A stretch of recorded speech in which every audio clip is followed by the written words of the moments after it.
Hey everyone, it's Bomb Bomb. Let's talk about money, something I'm super passionate about. A lot of people think saving means giving up everything fun, but honestly, that's just not true. In this video, I'll walk you through how I consistently save 10 to 20% of my income each month, without living on instant noodles or saying no to fun. We're diving deep into the strategies that actually work, the stuff they don't teach you in school. Stick around to the end for some extra tips, and let's get that money. Look, I get it. Budgeting can feel intimidating, but trust me, it doesn't have to be. Everything starts with knowing your numbers. That means knowing exactly how much is coming in and where every single dollar is going.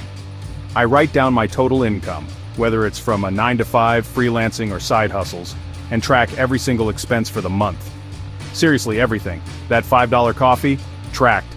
That $20 dinner with friends? You bet it's on the list. There are tons of apps out there that can do the heavy lifting for you.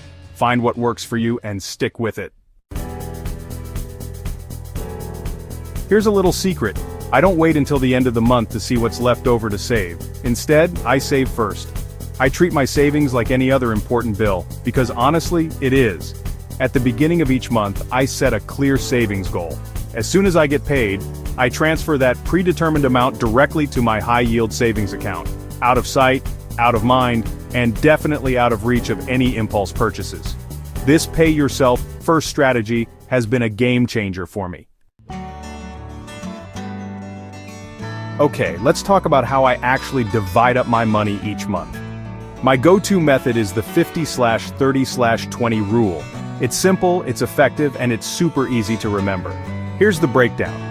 50% of my after-tax income goes towards needs, 30% goes towards wants, and the remaining 20% is dedicated to savings and investments. Some months I might adjust it slightly depending on my income and expenses. The point is to find a balance that works for you and your financial situation.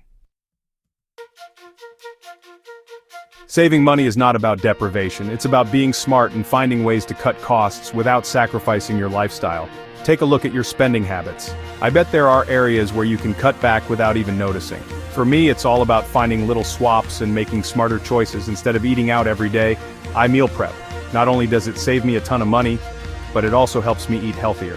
I also took a hard look at my subscriptions and canceled the ones I wasn't using regularly. Turns out I was paying for a bunch of streaming services I barely even watched. Let's talk about shopping, because I know I'm not the only one who loves a good shopping spree. But over the years, I've learned that impulse purchases can really derail your savings goals. That's why I implemented the one-in, one-out rule. For every new item I bring into my life, whether it's a new shirt, a gadget, or even a piece of furniture, I get rid of something similar that I already own. Not only does this prevent clutter from building up, but it also makes me think twice before making a purchase. Do I really need this new item enough to get rid of something else? It's a great way to stay mindful about your spending. Remember how I said I treat my savings like any other important bill? Well, I take that pretty seriously. That's why I automate as much of my finances as possible. I have my savings contributions automatically transferred to my high-yield savings account each month, so I don't even have to think about it. I also automate my bill payments to make sure I never miss a due date. These monthly check-ins help me stay on track and make adjustments as needed. Here's the thing about saving money.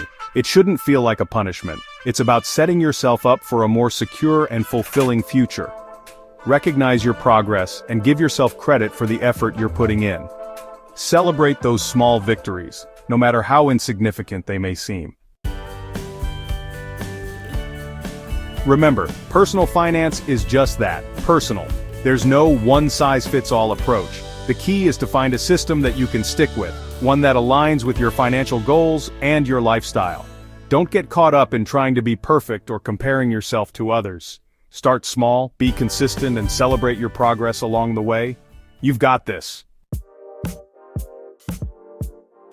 That's it for today's video. I hope you found these tips helpful. Remember, managing your money doesn't have to be stressful. With a little planning and effort, you can achieve your financial goals and live a life you love.